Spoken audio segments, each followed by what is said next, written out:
आज से ठीक 25 साल पहले सन 2000 में एक नया हीरो उभर के आया था ऋतिक रोशन अपनी डेब्यू फिल्म कहो ना प्यारे से। ऋतिक रोशन की डेब्यू फिल्म से लेकर ग्लोबल स्टार तक का सफर बहुत ही दिलचस्प रहा है। ऋतिक रोशन की जर्नी ने हम सबको बहुत इंस्पायर किया है। आज हम ऋतिक रोशन के फिल्मोग्राफी, स्ट्रगल्स और करियर के उन सारे मूवमेंट्स के बारे में बात करेंगे जो कि मेमोरेबल हैं।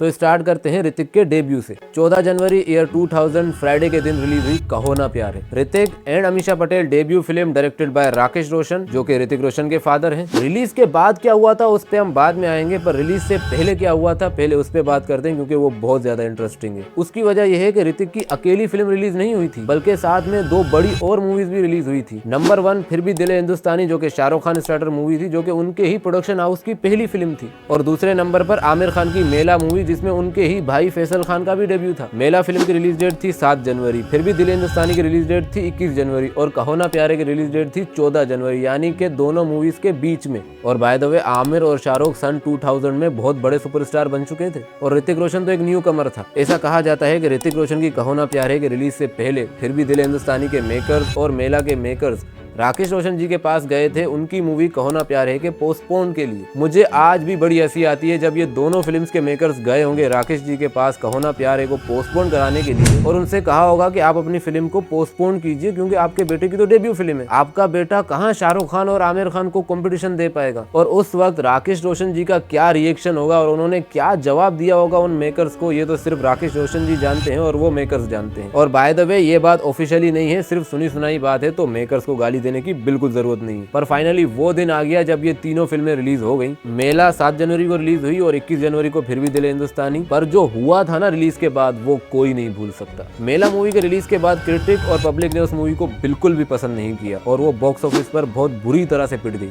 और दूसरे नंबर पर शाहरुख भाई की मूवी फिर भी दिल हिंदुस्तानी भी बॉक्स ऑफिस पर पिट गई, क्योंकि वो भी लोगों को पसंद नहीं आई। पर जब कहो ना प्यारे रिलीज हुई थी ना 14 जनवरी को, तो तबाही मचा दी थी बॉक्स ऑफिस के ऊपर और लोगों का दिल भी जीत लिया था। क्योंकि कहो ना प्यारे एक ऐसी फिल्म थी ना जिसमें हीरो की बॉडी और सुपर्ब डांस था, जो कि उस टाइम की ऑडियंस के लिए बिल्कुल यूनिक था। और ऋतिक रोशन जैसा डेब्यू ना बॉलीवुड में पहले कभी भी नहीं हुआ था और ऋतिक रोशन ओवरनाइट सुपरस्टार बन गए थे और हर जगह सिर्फ ऋतिक रोशन के चर्चे थे। और यहाँ तक कहा जाता है कि उनको 30,000 से भी ज्यादा के प्रपोजल आए थे मैरिज के, जो कि इंसेन लेवल का क्रेज था ऋतिक रोशन का तब के टाइम पर। ये तो थी कहो ना प्यारे की रिलीज के बाद की बातें, पर कहो ना प्यारे रिलीज की शूटिंग के दौरान की भी कुछ इंटरेस्टिंग बातें हैं। जैसे कि अमीषा पटेल की कास्टिंग राकेश रोशन जी ने एक पार्टी में की थी, जहां पर राकेश रोशन जी ने उनको पहली बार देखा था और उनको अपनी मूवी कहो ना प्यारे के लिए कास्ट कर लिया। पहले करीना कपूर को कास्ट किया था, पर वो मूवी छोड़कर जा चुकी थी और 3 दिन के अंदर अंदर अमीषा पटेल ने कहो ना प्यारे को साइन भी कर लिया। और दूसरी बात यह है कि ऋतिक रोशन को एक स्पिनल डिसऑर्डर नाम की एक बीमारी थी, जिसमें रीढ़ की हड्डी के बीच में कुछ होता है, जिसकी वजह से डॉक्टर्स ने उनको मना किया था अपनी फिजिक्स और डांस वगैरह करने से।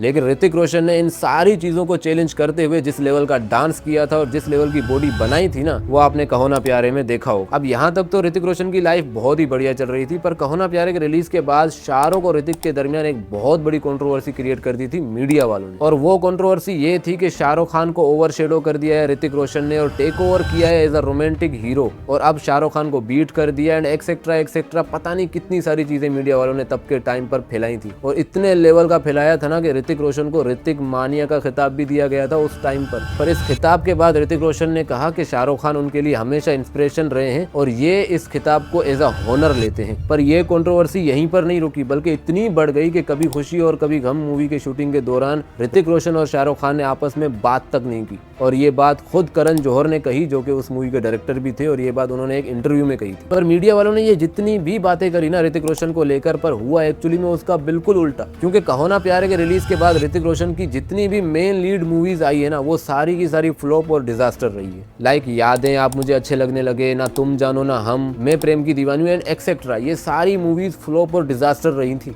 और ये सब ऑब्जर्व कर रहे थे राकेश रोशन जी। फिर अगेन राकेश रोशन जी ने अपने बेटे के साथ एक और फिल्म बनाई जो थी कोई मिल गया, और उसके अंदर हमें ऋतिक रोशन का एक नया अवतार देखने को मिला और साथ में वो मूवी उस साल की ब्लॉकबस्टर मूवीज में से एक थी। पर इससे एक चीज प्रूव हो गई कि ऋतिक रोशन एक रोमांटिक हीरो नहीं बन सकते, और ये बात उनको भी रियलाइज हो गई थी। और साथ में एक और बात प्रूव हो गई कि शाहरुख खान को रोमांस के अंदर कोई भी चैलेंज नहीं कर सकता, चाहे वो ऋतिक रोशन ही क्यों ना हो। फिर भी दिल हिंदुस्तानी के बाद शाहरुख खान की देवदास, कभी खुशी कभी गम, कल हो ना हो जैसी ऑल टाइम ब्लॉकबस्टर मूवीज ने प्रूव कर दिया कि he is the king of romance. और अब लगभग 2006 तक ऋतिक रोशन एक एक्शन स्टार बन चुके थे, जिसमें हमें धूम 2 और क्रिश जैसी मूवीज देखने को मिली। और ये टॉप 2 ब्लॉकबस्टर का रिकॉर्ड ऋतिक रोशन ने 2006 में बनाया था और साथ में उनको 2 अवार्ड्स भी मिले थे। 2006 से लेकर 2010 तक ऋतिक रोशन की पर्सनल लाइफ और फिल्मोग्राफी काफी अच्छी रही। उन्होंने नए नए रोल्स भी ट्राई किए, लाइक जोधा अकबर एंड गुजारिश, जो कि फिनोमिनल थे। और साथ में ऋतिक रोशन 2 बच्चों के फादर भी बन गए। उनका फर्स्ट बेटा पैदा हुआ 28 मार्च 2006 में और दूसरा बेटा पैदा हुआ था 1 मई 2008 में। और by the way Hrithik Roshan की शादी 20 दिसंबर 2000 में ही हो चुकी थी। पर 2010 के बाद ऋतिक रोशन की पर्सनल लाइफ में बहुत कुछ हमें देखने को मिला।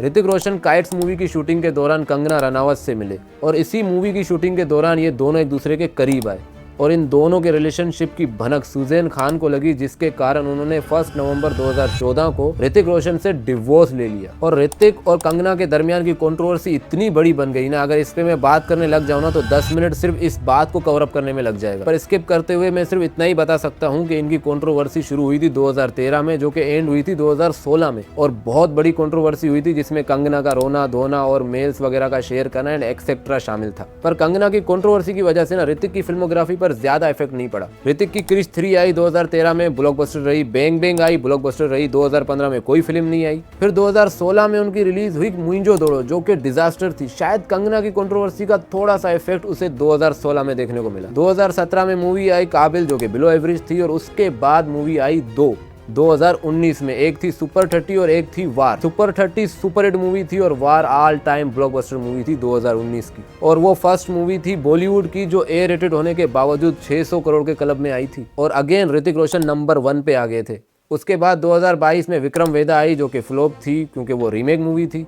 फिर फाइटर आई, जो कि एवरेज रही। और अब फाइनली उनकी एक मूवी आने वाली है वार 2, जो कि मोस्ट अवेटेड मूवी है ऋतिक रोशन की, जो कि रिलीज होगी 2025 के इंडिपेंडेंस डे के ऊपर। और अगेन ये साल ऋतिक रोशन के लिए गेम चेंजर साबित हो सकता है। ऋतिक रोशन की लाइफ और फिल्मोग्राफी काफी कॉम्प्लिकेटेड रही है। पर आज 10 जनवरी है जब आप ये वीडियो देख रहे हो और आज ऋतिक रोशन का बर्थडे है। और 14 जनवरी को ऋतिक रोशन को 25 साल हो जाएंगे बॉलीवुड इंडस्ट्री में। पर आज मैं किंग ऑफ डांस और most handsome man on earth the one and only Hrithik Roshan को हैप्पी बर्थडे विश करना चाहूंगा। Wishing you a very very happy birthday. अल्लाह पाक आपको खुश रखे, सेहत दे, तंदुरुस्ती दे और वार 2 मूवी इस साल की ब्लॉकबस्टर मूवी बने और आप इसी तरह से और आगे बढ़ें। दिल से दुआएं मेरी। बाकी अगर आप ये मेरी वीडियो देख रहे हैं तो दिल से थैंक यू सो मच। बाकी आप लोग बताना कि आप लोगों को मेरी ये वीडियो कैसी लगी। बड़ी मेहनत लगी है, बड़ा टाइम लगा है इसको बनाने में, तो कमेंट करके ज़रूर बताना कि आपको ये वीडियो कैसी लगी। बाकी अगर आप यहाँ तक पहुँचे हैं तो दिल से थैंक यू। बाकी मिलते हैं अगली वीडियो में, तब तक के लिए खुदा हाफिज़।